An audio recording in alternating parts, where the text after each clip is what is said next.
Kita tak ada ilmu tak apa, jangan tak ada adab, malu. Manusia dinilai menurut adab dia. Orang ada ilmu banyak pun kalau perangai huduf siapa dia kata dia baik. Kecek sedak saja dok buah kedai kopi bra. Dok buah atas surah bra. Tapi tak reti cara bahasa. Orang tua tak reti hormat, budak-budak tak reti sayang. Orang sama saing tak reti hormat, tak reti bergapo. Berat lagu ni.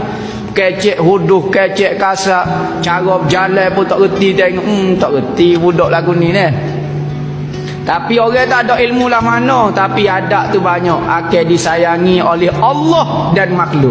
Bukan kata hamba ni beradab ni nak suruh makhluk saya. Tak, bukan kata makhluk saja saya orang beradab ni. Allah Ta'ala saya tu nombor satu sekali orang beradab. Sebab itulah Nabi Muhammad kata benda yang paling berat sekali ditimbang di dalam neraca Tuhan ni, dalam timbangnya Tuhan adalah adab. Akhlak yang baik. Ilmu banyak tak ada akhlak, ilmu dia jadi hujah atas diri dia pula. Ilmu itu dunia, maka adab dan praktika dia itu adalah akhirat. Ilmu ke dunia, peng, tulisan, buku, dunia kan? Dunia belakang nampak. Tetapi nak suruh benda tu jadi akhirat, kita praktikkan dia. Barulah ilmu kita tu jadi akhirat.